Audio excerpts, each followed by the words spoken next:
Selamat pagi menjelang siang kepada Bapak Ibu semuanya.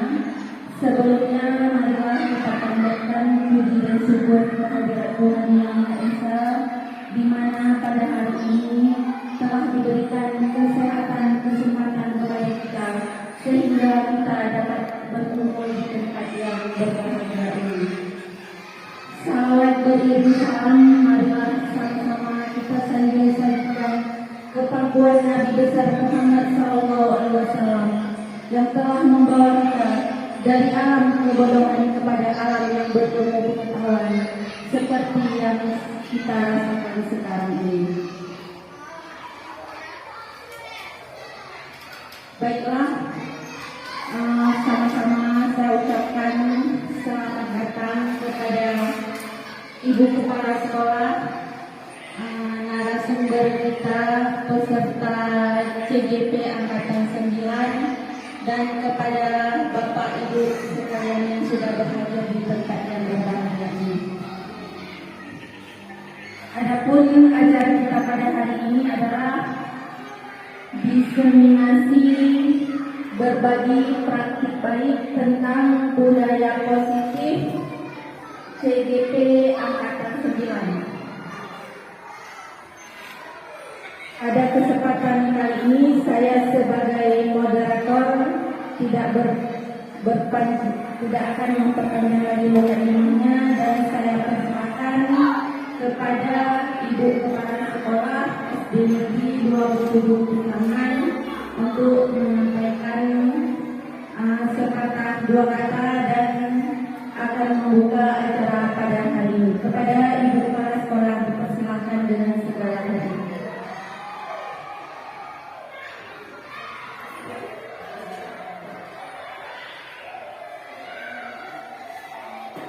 Assalamualaikum warahmatullahi wabarakatuh.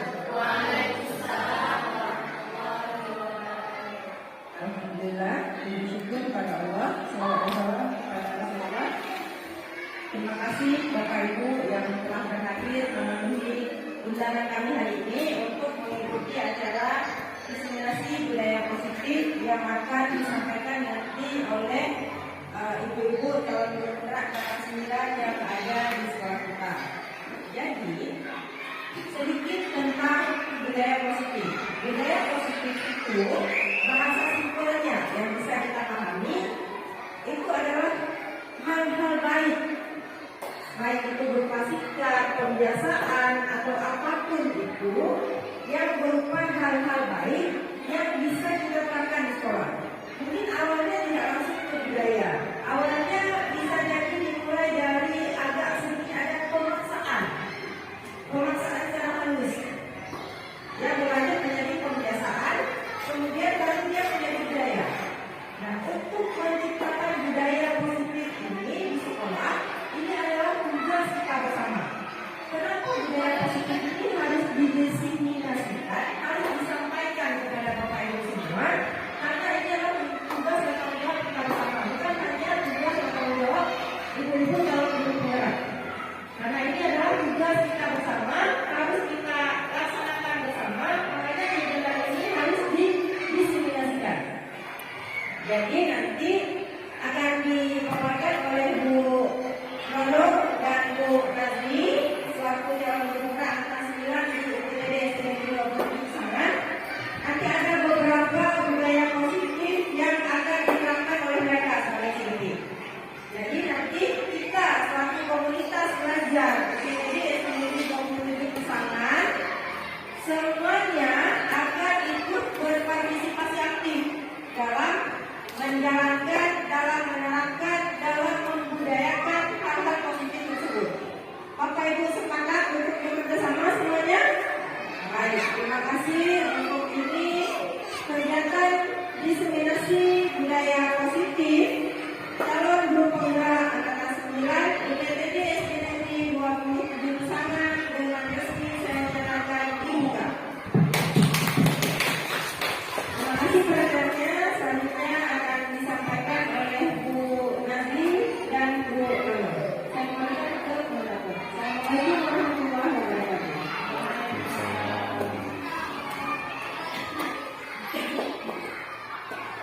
Terima kasih kita ucapkan kepada Ibu Kepala Sekolah SD Negeri 27 Pesangan, di mana beliau telah memberikan sedikit pencerahan kepada kita tentang pentingnya budaya positif.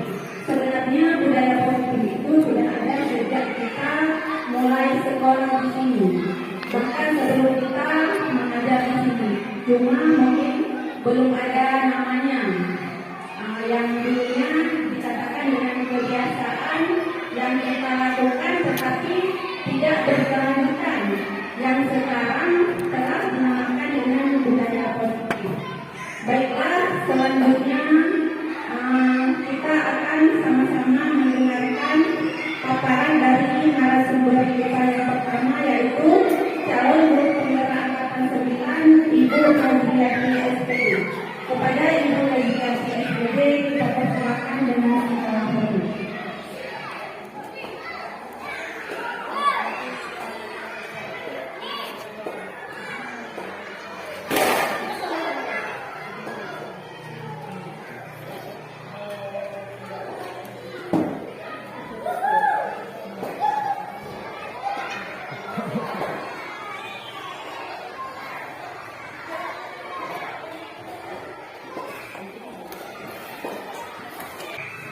Assalamualaikum warahmatullahi wabarakatuh.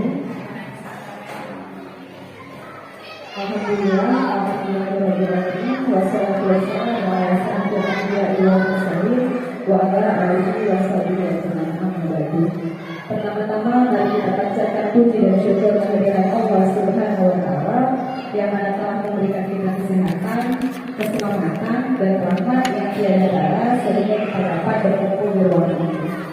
Kemudian salawat dan salam kita sampaikan kepada Nabi kita Muhammad Sallallahu Alaihi Wasallam yang telah membawa kita dari alam kebodohan ke alam yang penuh dengan kebenaran Allah. Yang saya hormati Ibu Kepala Sekolah UPTD SD Negeri 20 Pesangan, yaitu Ibu Herawati. Yang saya hormati Bapak Ibu Guru UPTD SD Negeri 20 Pesangan yang telah meluangkan waktunya untuk hadir di ruangan ini. Sebelumnya izinkan saya mengucapkan terima kasih kepada Ibu Kepala Sekolah, rekan-rekan, guru serta tenaga pendidikan yang telah meluangkan waktunya untuk serta dan mendukung pelaksanaan diseminasi budaya positif yang akan kami jelaskan hari ini.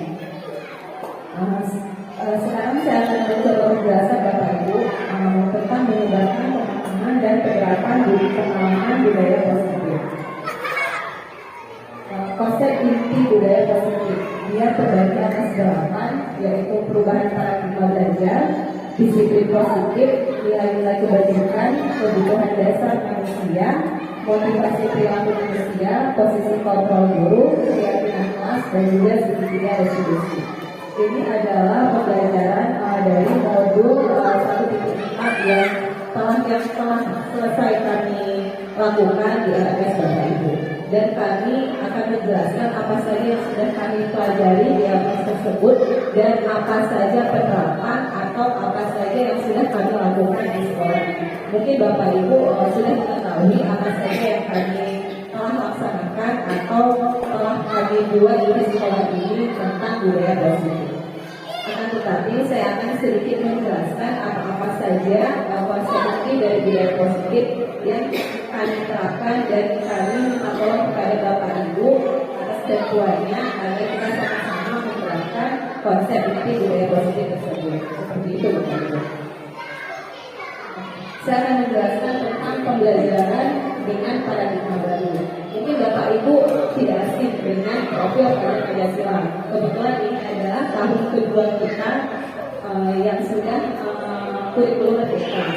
Mungkin Bapak Ibu sudah tidak asing tentang profil pada Pancasila. Pembelajaran dengan paradigma baru merupakan pembelajaran yang dirancang berdasarkan prinsip pembelajaran terintegrasi, sehingga para peserta didik belajar sesuai kebutuhan berdasarkan tahap perkembangan sesuai metode psikologi modern untuk mewujudkan profil pada Pancasila.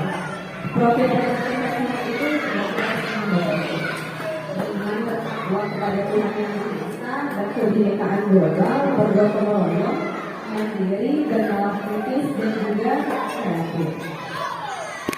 Ini adalah mengubah paradigma stimulus respon atau pendekatan teori kontrol. Yang sebelah kiri adalah stimulus respon, dan sebenarnya sebelah kanan adalah teori kontrol. Realitas kebutuhan kita sama itu untuk stimulus respon. Padahal untuk teori kontrol realitasnya kebutuhan kita berbeda-beda. Maksud dari kata yang ada di sini Bapak Ibu, setiap siswa itu berbeda-beda. Dan setiap siswa itu cara menanganinya itu juga berbeda-beda. Karena tiap anak itu mempunyai minat, motivasi, atau kesukaan yang berbeda-beda. Mungkin ada siswa yang menyukai pembelajaran dengan menggunakan bermain sambil belajar. Ada juga siswa yang suka melihat gambar. Dan ada juga siswa yang menggunakan perspektif yaitu berakam seperti itu Bapak Ibu. Jadi kita sebagai guru tidak bisa menyamaratakan setiap anak, karena anak itu kan kebutuhannya berbeda, minatnya berbeda, bakatnya juga berbeda seperti itu Bapak Ibu. Untuk paradigma baru sekarang, stimulus respon itu dikatakan realitas kebutuhan kita sama. Sedangkan pada teori kontrol realitas kita berbeda-beda seperti saya jelaskan tadi. Jangan pernah kedua, semua orang melihat yang sama. Itu untuk stimulus respon. Sedangkan pada teori kontrol, tiap orang memiliki gambaran yang berbeda-beda. Tiap anak itu mungkin melihat materi yang sama, tapi pemahaman mereka berbeda-beda. Seperti itu Bapak. Kalau misalnya dulu mungkin kita bisa menyamaratakan saya pelajaran materi itu ya udah belajarnya sama. Padahal untuk paradigma baru harus seperti itu Bapak Ibu. Akan tetapi dia harus kita sebagai guru harus mengikut anak dan kita harus mengikuti anak. Bagaimana caranya dengan minat si anak kita mengajarnya itu mengikuti minat si anak. Jadi dia belajar itu teringat, tidak hanya masuk kanan keluar kiri, tapi kalau dengan minat dia yang dia suka, jadi dia itu nempel langsung di pikiran si anak-anak karena pembelajaran kita paham seperti itu Bapak Ibu. Untuk yang ketiga kita mencoba mengubah orang agar berpandangan sama dengan kita. Ada teori kontrol, kita berusaha memahami pandangan orang lain tentang dunia. Mungkin pada dasarnya dulu waktu kita mengajar, kita yang memaksakan siswa harus mengikuti kita guru. Sedangkan pada paradigma baru, kita yang harus mengikuti siswa. Bagaimana guru itu mengajar mengikuti minat siswa.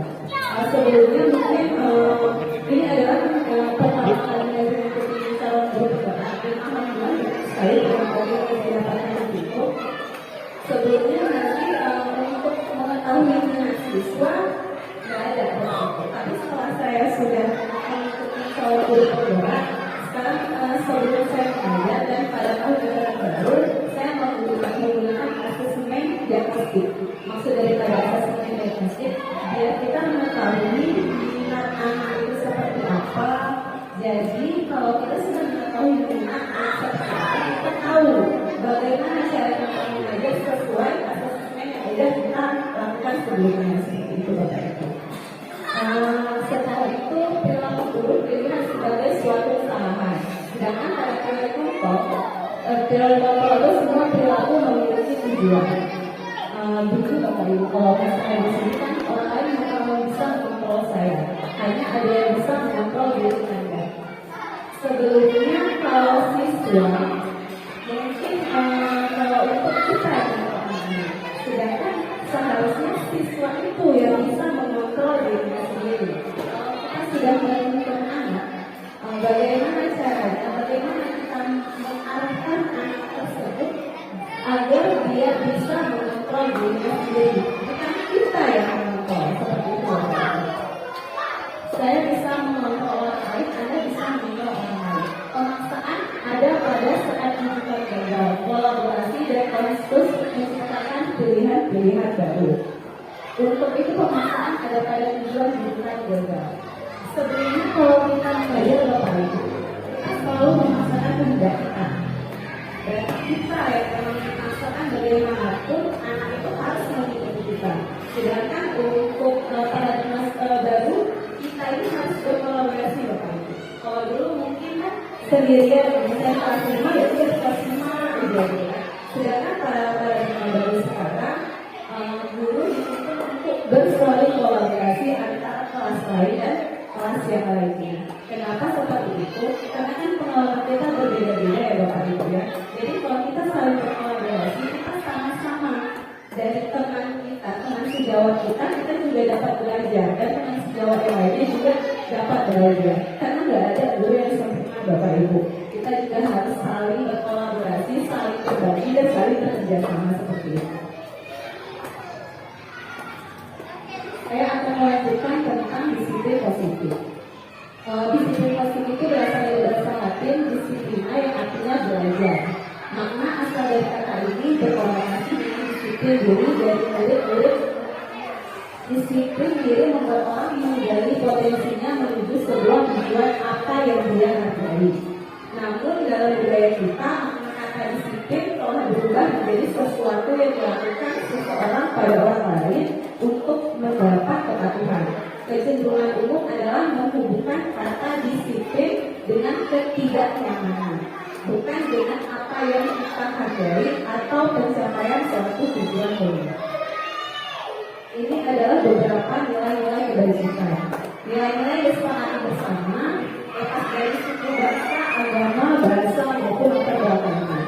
Contoh nilai-nilai kebajikan seperti yang sudah kita tahu, yaitu profil pada Pancasila, beriman, bertakwa pada Tuhan Yang Maha Esa, berakhlak mulia, berkebinekaan global, gotong royong, mandiri, kreatif, dan pengawas kritis. Pada PYP, toleransi, rasa hormat, integritas, mandiri, menghargai, antusias, empati, keingintahuan, kreativitas, kerjasama, percaya diri, dan komitmen. Sedangkan pada keterampilan hidup atau life skill dapat dipercaya, lurus hati, mendengar yang aktif, tidak merendahkan orang lain, dan memberikan yang terbaik dari diri. Kebutuhan dasar manusia. Kebutuhan dasar manusia adalah segala sesuatu yang kita lakukan untuk mendapatkan apa yang kita inginkan. Seluruh tindakan yang kita lakukan memiliki tujuan tertentu, dan semua usaha terbaik yang kita lakukan adalah dalam rangka agar kebutuhan dasar kita terpenuhi dengan baik. Ada 5 kebutuhan dasar manusia. Yang pertama bertahan hidup, yang kedua kasih sayang dan rasa terima, yang ketiga penguasaan, yang keempat kebebasan, dan keempat kesenangan. Maksud daripada kebutuhan hidup, kebutuhan dasar manusia itu seperti makanan, pakaian, tempat tinggal, keamanan, dan kesehatan. Dan kasih sayang dan rasa terima dipedulikan, berbagi, kerjasama, menjadi bagian dalam kelompok.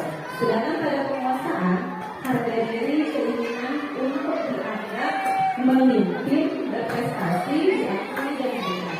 Sedangkan pada kebebasan, mandiri, memiliki pilihan, mencoba hal baru, mampu menegakkan arah dirinya, dan kesenangan adalah bermain, humor, antusiasme, dan tertawa.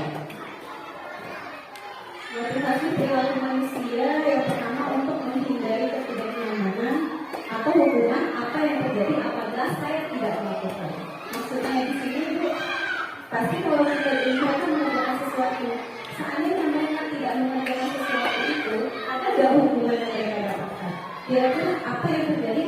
Bu, apa ya kalau misalnya saya kerjakan nanti baik, nanti saya kayaknya dimarahin. Ada beberapa mahasiswa yang bakal membuat pertanyaan seperti itu. Yang kedua, mendapatkan imbalan atau penghargaan dari orang lain. Apa yang akan saya dapatkan apabila saya melakukannya? Jujur aja Bapak Ibu, mungkin saya sebetulnya sudah salah baca.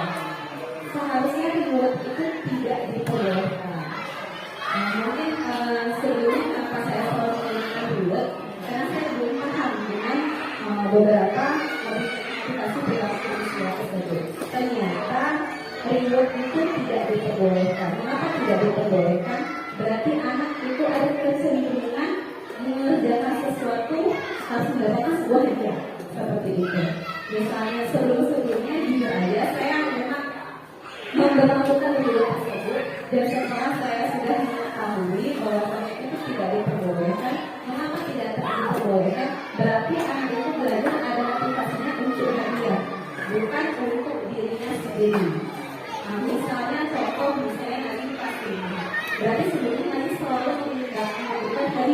siswa. Rupanya hidupnya nanti sakit, nggak disuruh nanti orang lain. Nanti pasti anak bakal ada pertanyaan, sama Bunda juga dapat hadiah ini kok belum, kok sampai itu nggak ada. Berarti kan itu tidak bagus. Berarti kan sesuatu hal di luar itu memang tidak diperbolehkan itu sekarang. Karena dulu karena nasi jadi paham, jadi nanti masih dalam paham buat kami sekarang. Setelah sudah paham, mesti di luar itu akan dijelaskan seperti itu. Untuk yang tidak menjadi orang yang mereka inginkan dan menghargai diri sendiri dengan nilai-nilai yang mereka percaya. Hukuman dan konsekuensi. Ini menurut Bapak Ibu dari cerita atau kasus ini, coba Bapak Ibu jawab apakah ini masuk ke hukuman atau sanksi atau konsekuensi. Saya akan mencoba membaca. Iva kurang menguasai pelajaran matematika, sehingga pada saat pelajaran tersebut berlangsung, dia lebih banyak berdiam diri atau menggambar di buku pelajarannya. Pada saat guru matematikanya Pak Seno menanyakan pertanyaan, Iva menjadi gugup dan tak sengaja menjatuhkan tasnya dari kursi, serta tiba-tiba menjadi gagap pada saat berupaya menjawab. Seluruh kelas pun tertawa melihat perilaku Iva yang berbicara tergagap dan tertuju tersebut. Pak Seno pada saat itu membiarkan teman-teman Iva menertawakannya. Iva yang tergagap dan malu luar biasa, dan malahan meminta Iva untuk maju ke depan dan berdiri di depan kelas sambil menunjuk hidungnya karena tidak bisa menjawab pertanyaan Pak Seno. Kelas makin gaduh dan anak-anak pun tertawa melihat Iva di depan kelas memegang ujung hidungnya. Menurut Bapak Ibu, apakah Bapak Ibu setuju dengan tindakan Pak Seno terhadap Iva?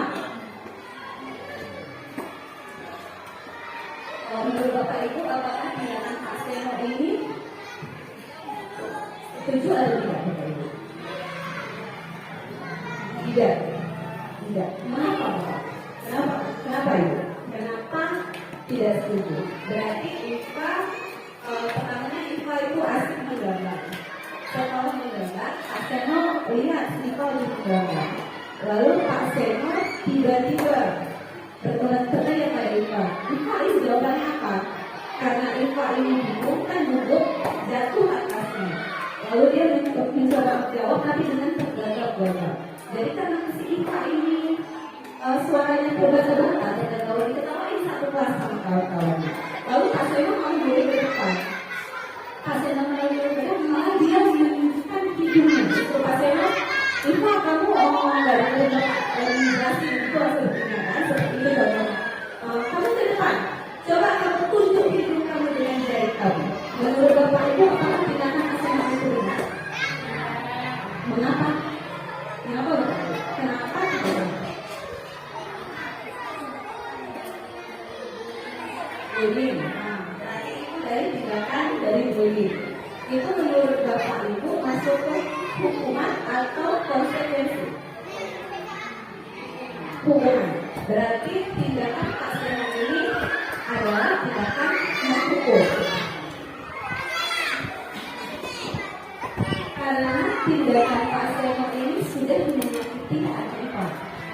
Berarti kan dia sudah, walaupun dia seorang guru, tapi dia telah mempermalukan siswa tersebut di depan teman-temannya, dan itu akan membuat hatinya itu lebih kecil hati dia, karena dia di sini sudah menjadi tontonan teman-temannya bahwasanya dia salah. Berarti kan itu adalah bentuk hukuman. Bapak Ibu, kalau hukuman adalah sesuatu hal yang kalau bisa tidak diperbolehkan sama sekali. Akan tetapi dengan catatan, kalau memang sudah tidak bisa lagi, tidak ada solusi, hukuman itu bisa. Tapi kalau boleh jangan dipakai sama sekali seperti itu. Ini adalah hukuman, ini hukuman konsekuensi dan restitusi. Kalau hukuman itu biasanya terjadi secara tiba-tiba, bukan sengaja. Kan terjadi yang seperti contoh Iva tadi, kan Pak Seno itu tidak memang tiba-tiba aja dia menghukum. Tindakan hukuman itu ada terjadi karena tiba-tiba. Tanpa ada tiba-tiba dihukum aja, nah, seperti itu Bapak Ibu. Murid tidak tahu apa yang akan terjadi jika atau tidak terlibat, bersifat satu arah dan berupaya hukuman fisik maupun psikis. Menurut Bapak Ibu, yang kejadian IPA tadi masuk ke hukuman fisik atau psikis? Psikis ya Ibu ya, psikis. Karena aja kalau hukuman yang psikis itu akan mereka bawa sampai mereka dewasa. Lebih parah kalau kita hukuman itu psikis daripada fisik. Kalau fisik mungkin dia udah nggak sakit lagi, tapi sedangkan psikis itu bakal dibawa mereka seumur hidup. Jujur aja Bapak Ibu, saya adalah korban ini waktu di SD kelas 6 dan sampai sekarang saya masih ingat dengan kejadian seperti itu. Kenapa? Karena itu adalah psikis dan bakal saya ingat. Walaupun saya memaafkan, tapi saya teringat akan sesuatu hal yang memang pembunuhan tersebut seperti itu. Untuk konsekuensi, dia itu terencana atau disepakati sesuai peraturan. Murid tetap dibuat tidak nyaman, sikap guru selalu memonitor murid. Sedangkan restitusi, proses menciptakan kondisi bagi murid untuk memperbaiki kesalahan dan proses kolaboratif yang mengajarkan murid untuk mencari solusi. Ini adalah hukuman dan sanksi konsekuensi. Mari berlatih hukuman atau konsekuensi. Mencatat 100 kali di dalam buku kalimat. Saya tidak akan terlambat lagi karena terlambat ke sekolah. Itu adalah masuk ke konsekuensi. Lari mengelilingi lapangan basket 2 kali karena terlambat hadir di sekolah. Itu termasuk hukuman. Kenapa? Itu adalah penyiksaan. Untuk misalnya contoh kita ini adalah SD. Kalau misalnya disuruh keliling lapangan sampai 2-3 kali, kan artinya capek. Itu berarti kita istilahnya penyiksaan. Itu maksudnya ke hukuman. Sedangkan konsekuensi mereka memperbaikinya sendiri. Memperbaiki, tapi dengan cara tidak menyiksa siswa tersebut. Seperti itu Bapak Ibu. Murid diminta untuk push up 15 kali karena tidak menggunakan masker, itu masuk ke hukuman. Karena itu adalah menyiksa anak tersebut. Menggantikan kertas tugas teman yang telah dicoret-coret, itu masuk ke konsekuensi. Berarti dia sudah merusak barang orang, maka berarti mereka harus mengembalikan barang yang telah dirusak. Ada 5 posisi kontrol dulu. Yang pertama penghukum, pembuat rasa bersalah, teman, penantau, dan media. Saya akan menunjukkan video 5 posisi kontrol dengan satu kasus. Dengan satu kasus yang sama, tapi menggunakan 5 posisi kontrol yang berbeda. Salam bahagia Ibu dan Bapak Guru hebat. Dalam penerapan disiplin positif restitusi, salah satu program yang dikembangkan adalah 5 posisi kontrol. 5 posisi kontrol adalah restitusi adalah posisi kontrol yang satu kasus dengan 5 kontrol berbeda.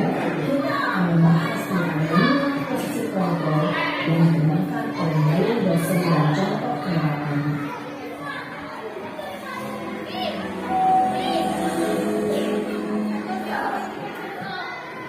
Lima posisi kontrol itu adalah 1. Posisi penghukum, 2. Posisi pembuat rasa bersalah, 3. Posisi tenang, 4. Posisi pemantau atau monitor, dan 5. Posisi manajer. Untuk lebih memahami kelima posisi tersebut, mari kita saksikan kasus nyata yang terlambat hadir 20 menit di sekolah dan melihat bagaimana 5 posisi kontrol dalam menghadapi masalah tersebut. Ini adalah posisi kontrol.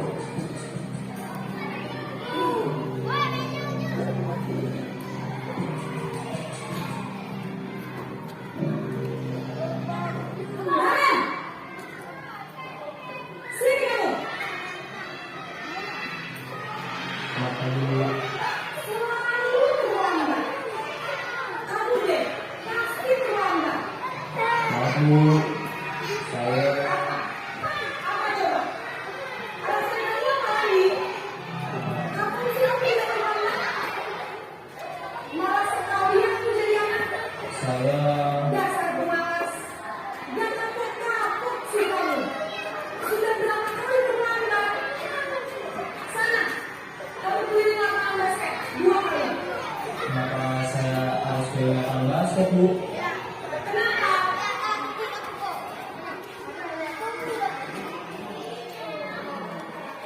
Kamu lawan ibu. Berani-beraninya jawab. Sudah terlambat, masih berani jawab enggak? Sekarang, keliling lapangan basket 5 kali sekalian. Biar kapok. Cepat. Pergi sana ke lapangan basket. Posisi terstruktur biasanya berbicara dengan nada tinggi, menghardik, menunjuk-nunjuk, menyakiti, dan menyindir. Hukuman bisa berupa fisik maupun psikis. Ibu dan bapak guru hebat. Dampak yang terjadi pada murid ketika guru berada pada posisi terhukum adalah murid cenderung akan memberontak, bahkan menekan dunia.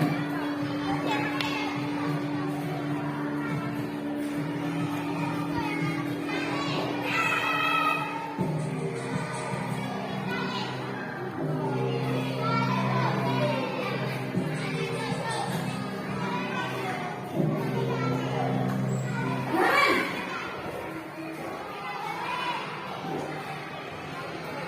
Selamat pagi Bu. Naren.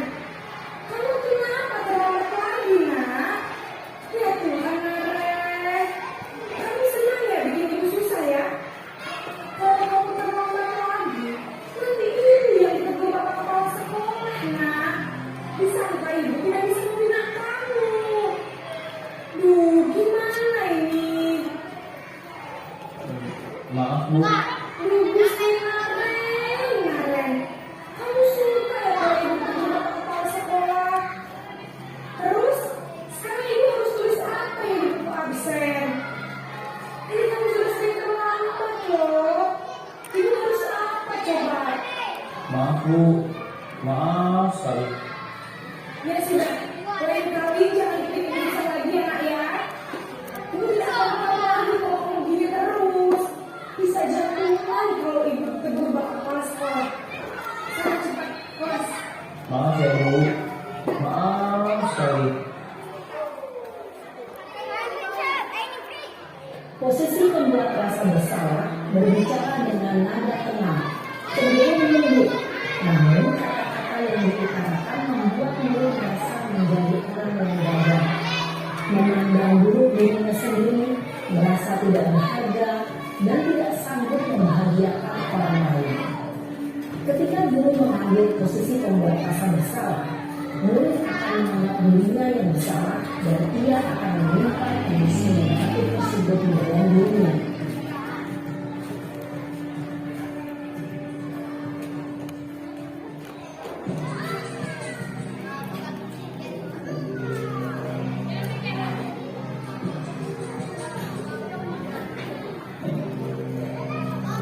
Naren,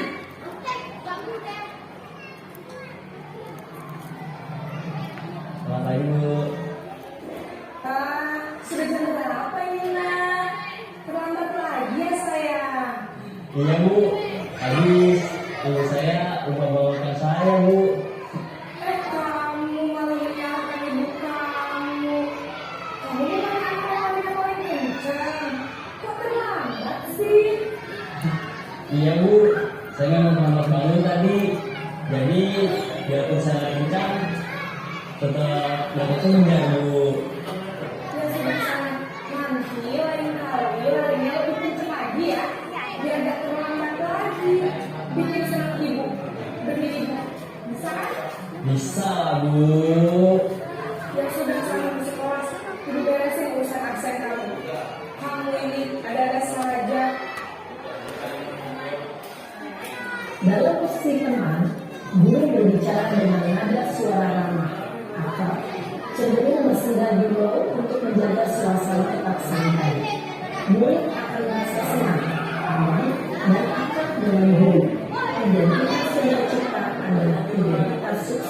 atau berhasil.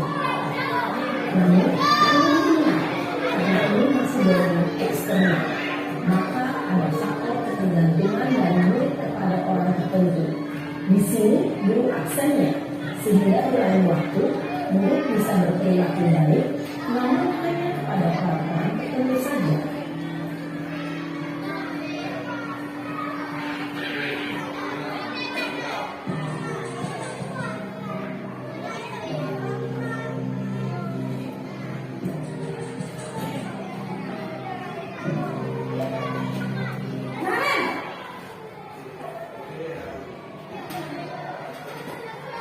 Selamat pagi Bu.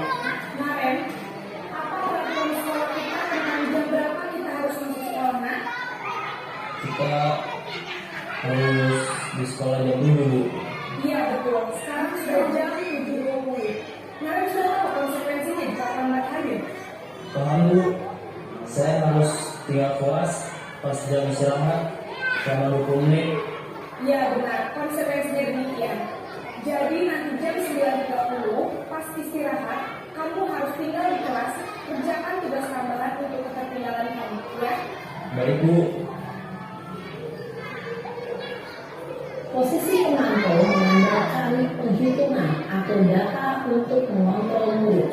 Guru mengarahkan murid berdasarkan peraturan dan konsekuensi.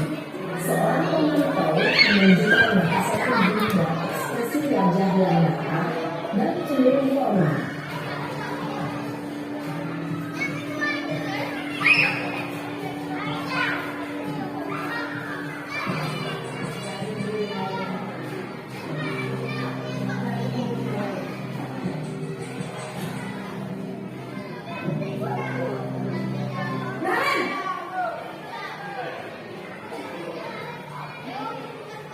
Selamat pagi Bu. Selamat pagi, Nak, ya? Maaf Bu, saya terlambat. Iya, sekolah masuknya jam 7, sekarang sudah jam 7.20. Jadi sekarang bagaimana ini, Nak, ya? Maaf Bu, saya lupa soal saya semalam. Baiklah, menurut kamu, keyakinan sekolah yang mana yang perlu kamu tingkatkan? Menghargai diri sendiri dan orang lain mungkin ya Bu. Setuju. Jadi, apakah Naren meyakini prinsip saling menghormati tersebut? Iya Bu, saya meyakininya. Apakah Naren bersedia memperbaiki masalah keterlambatan ini? Bersedia Bu. Bagaimana kamu akan memperbaiki masalah keterlambatan ini? Saya akan coba untuk tidak lupa menyetel alarm saya Bu. Baik, kalau Naren lupa menyetel alarm di rumah, ada orang yang kira-kira bisa bantu mengingatkan tidak? Ada Bu, kata saya, Kak Emma. Ada lagi selain Kak Emma? Selain Kak Emma, ada ibu saya. Baik, jadi yang mengingatkan Naren adalah Kak Emma dan Ibu Dia. Kira-kira akan mulai alarm kapan, Naren? Setelah pulang sekolah, akan segera saya lakukan.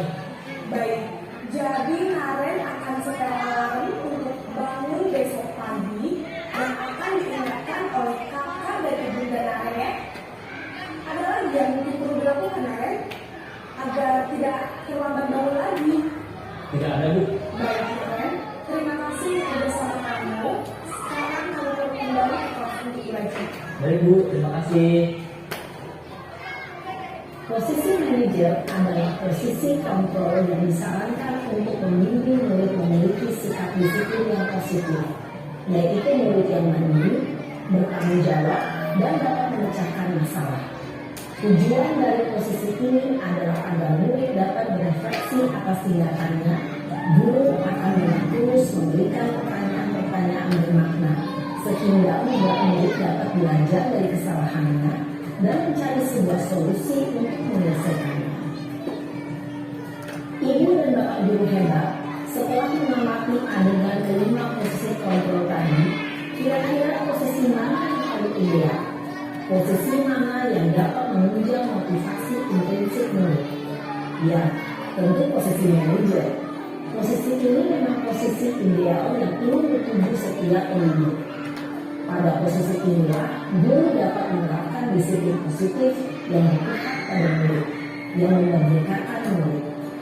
Perjalanan seorang pendidik tentunya tidak mudah. untuk sampai pada posisi seorang manajer. Namun, tujuan kita pasti, yaitu menciptakan murid-murid yang mandiri, merdeka, dan bertanggung jawab. Semoga penggambaran 5 posisi kontrol yang telah diperlihatkan ini dapat menjadi ajang refleksi bagi kita semua, agar dapat terus mengasah dan menerapkan disiplin positif yang memerdekakan diri. Mari terus berlatih dan bersemangat. Selamat menerapkan. Salam dan bahagia, Ibu dan Bapak Guru hebat. Setelah kita melihat video posisi kontrol, menurut Bapak Ibu, posisi kontrol yang mana yang memang Bapak Ibu pakai? Sebelumnya ini kita kan sebelumnya nggak tahu ya Bapak Ibu, posisi kontrol mana yang seharusnya kita pakai seperti itu. Berarti di sini kan ada 5 posisi kontrol. Berarti sebelum Bapak Ibu mempelajari posisi 5 posisi kontrol tersebut, Bapak Ibu yang memang Bapak Ibu terapkan sebelumnya masuk posisi kontrol, apakah itu masuk ke hukum, membuat asuhan senang, pemantau, atau media. Kelimanya ada dulu. Kalau ibu yang lain,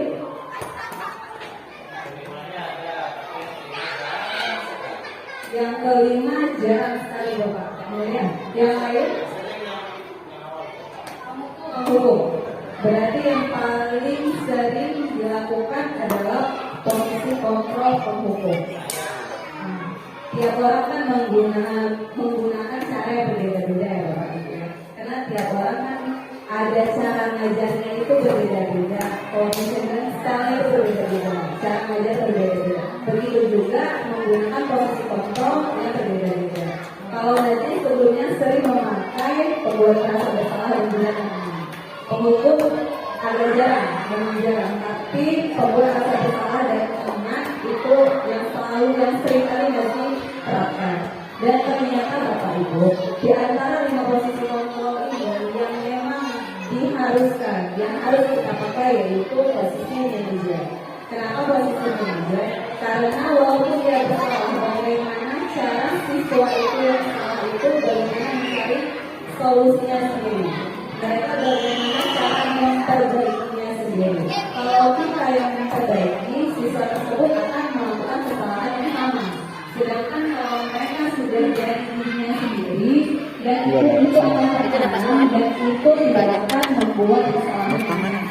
Jujur aja selama ini nanti sudah membuat keyakinan kelas. Kebetulan si Ikara nanti ada keyakinan kelas yang memang sudah dibuat di kelas. Jadi si Ikara membuat satu sama. Tapi karena mereka sudah tahu keyakinan kelas itu sudah tepat, begitu nanti masuk dia datang sendiri, dia bilang, Bu, saya buat kesalahan tadi.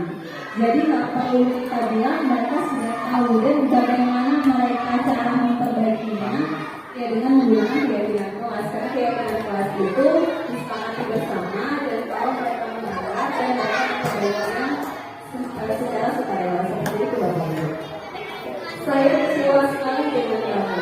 Menurut Bapak Ibu, ini termasuk posisi kontrol apa? Saya kecewa sekali dengan kamu.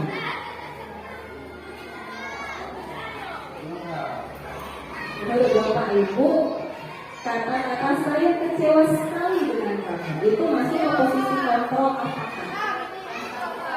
Membuat merasa bersalah. Ya, tepat sekali. Itu adalah posisi kontrol membuat merasa bersalah. Kalau kamu tidak pernah benar melakukannya, itu masuk posisi kontrol apakah? Penghukum. Kalau yang ketiga, apa rencanamu untuk menyelesaikan masalah ini? Ayo lakukan demi Bapak atau Ibu ya. Itu masuk ke posisi kontrol pemantau. Alhamdulillah, jadi Bapak Ibu sudah mengetahui dari 5 posisi kontrol yang sudah dijelaskan. Mungkin video yang tadi mungkin sudah mengatakan tentang posisi kontrol dan alhamdulillah mungkin kita gampang memahaminya ya Bapak Ibu ya, dengan melihat video dengan satu kasus menggunakan 5 posisi kontrol yang berbeda-beda. keyakinan kelas. Mengapa keyakinan kelas? Mengapa bukan aturan kelas? Menurut Bapak Ibu seperti apa? Kenapa harus keyakinan kelas? Kenapa nggak peraturan kelas?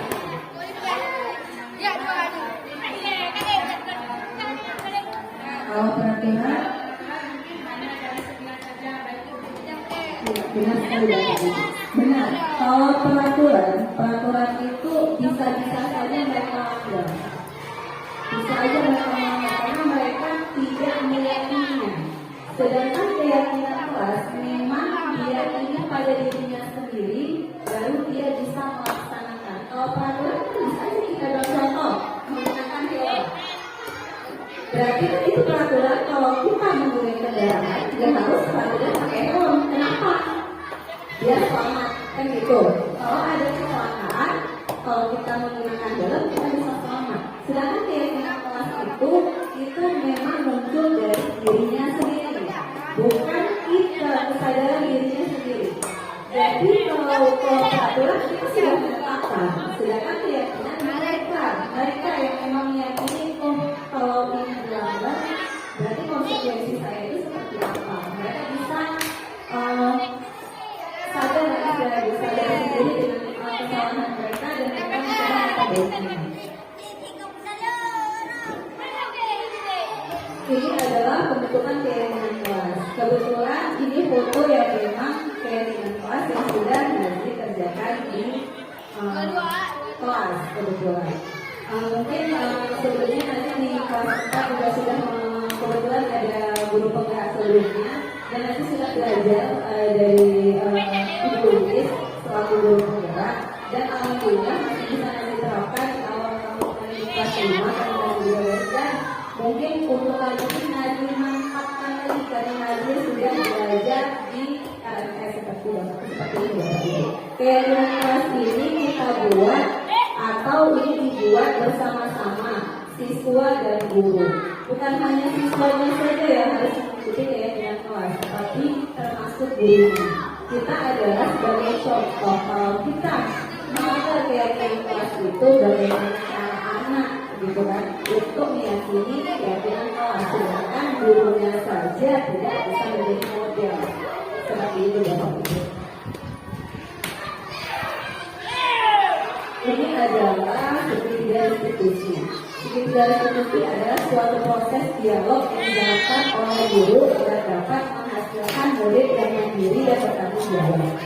Di sini segitiga institusi pertamanya adalah validasi tindakan yang salah, setelah itu menstabilkan identitas, setelah itu menanyakan keyakinan. Menstabilkan identitas berdasarkan prinsip membuat kesalahan adalah bagian dari proses belajar.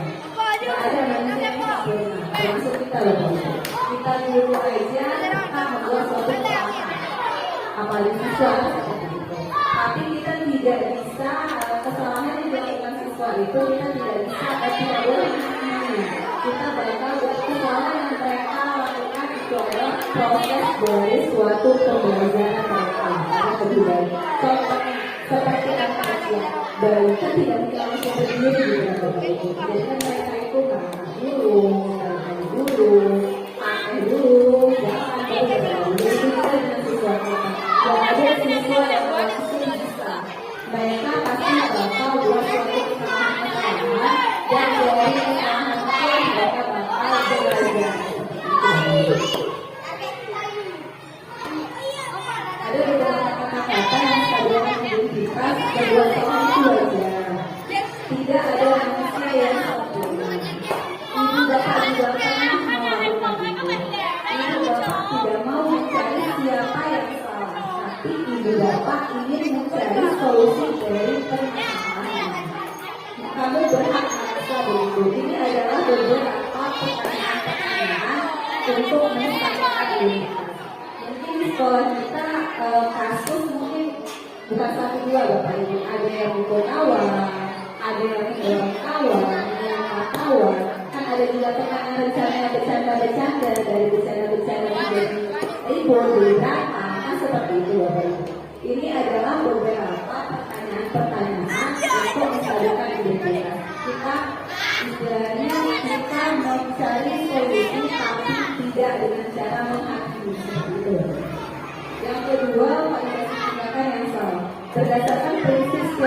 perilaku berupaya memenuhi suatu kebutuhan pokok.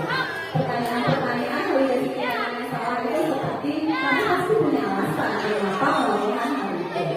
Yang kedua, padahal kamu bisa melakukan yang lebih buruk dari ini.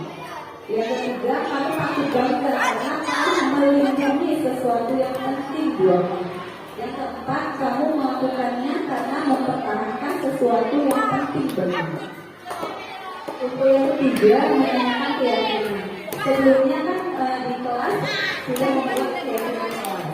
Jadi kalau siswa itu membuat suatu kesalahan, kita mengingatkan siswa tersebut keyakinan apa yang telah mereka langgar dan bagaimana solusi atau konsekuensi kalau mereka membuat kesalahan tersebut. Seperti itu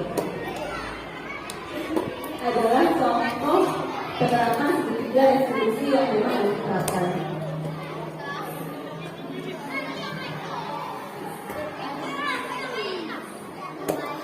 Sebenarnya kasus ini sudah berulang-ulang Bapak Ibu. Yang kebetulan Siasa adalah salah satu siswa yang pandai di kelas Nazi pasti. Jadi ada beberapa teman yang suka kali nyontek Siasa. Sebelumnya memang Nazi sudah beritahu dia marah membentak dan mengusir temannya. Di dalam kali mengusir si Aska, kebetulan si Aska ini sering ngomel. Jadi datang si Aska ke tempat si Raisa, dia ngomel. Raisa merasa dia udah capek belajar, kenapa dicontek.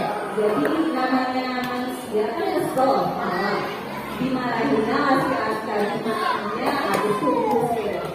Ini adalah analisis coba penerapan segitiga restitusi.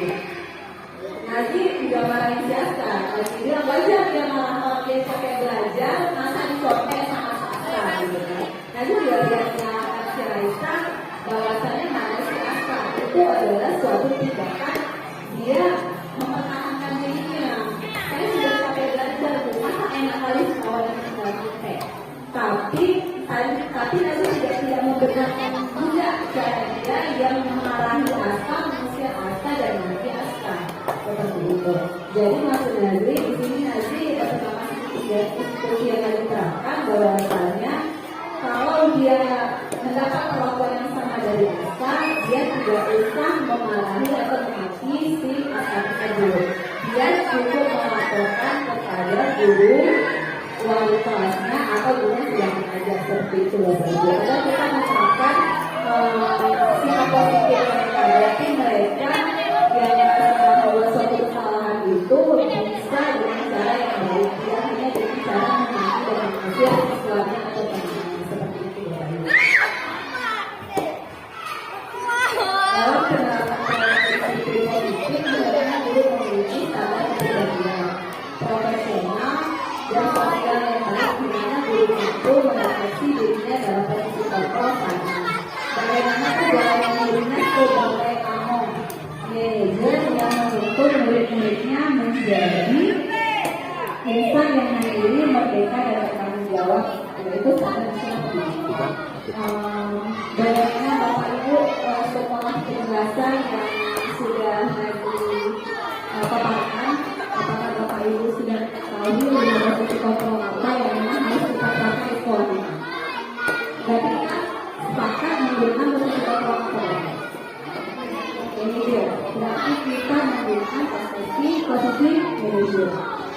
Bukan berarti posisi yang lain tidak baik tidak, tapi lebih tepat manajer. Karena kalau menggunakan penghukum itu adalah posisi kontrol yang memang terendah, terbawah yang harus kita lakukan agar tidak menyakiti hati siswa baik fisik maupun psikis seperti itu Bapak Ibu. Dan saya harapkan semua kelas membuat sebuah keyakinan kelas agar siswa-siswa yang ada di sekolah kita bisa memperbaiki kesalahan mereka sendiri dengan adanya keyakinan kelas yang mereka sepakati bersama seperti itu Bapak Ibu. Cukup sekian. Jadi diseminasi atau penjelasan positif, budaya positif yang akan kita terapkan di sekolah. Kebetulan nanti memang ada budaya positif satu lagi, yaitu kita sewaktu kita olahraga atau sewaktu kita senang maupun kita pas upacara, kita harus usahakan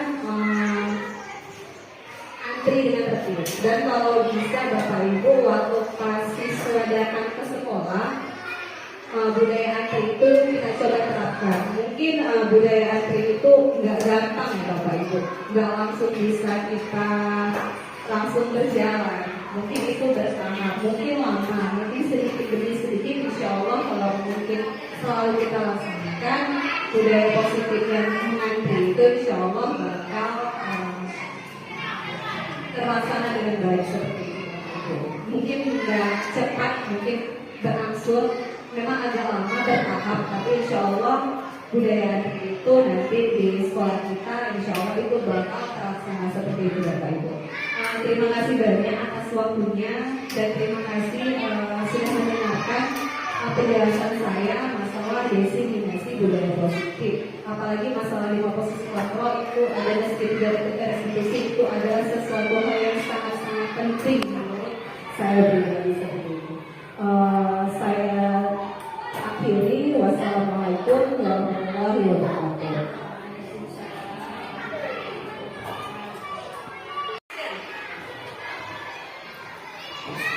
Alhamdulillah, rangkaian acara diseminasi budaya positif hari ini sudah berakhir, dan terima kasih kita ucapkan kepada narasumber yaitu CGP Angkatan 9 Ibu Aziati dan Ibu Nanong Fadidahani. Semoga dengan adanya penjelasan materi tersebut kita tahu di mana posisi kontrol kita sebagai guru saat ini. Demikian acara ini, lebih dan kurang saya sebagai moderator saya akhiri. Wabillahi taufiq wal hidayah. Assalamualaikum warahmatullahi wabarakatuh.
Arifin.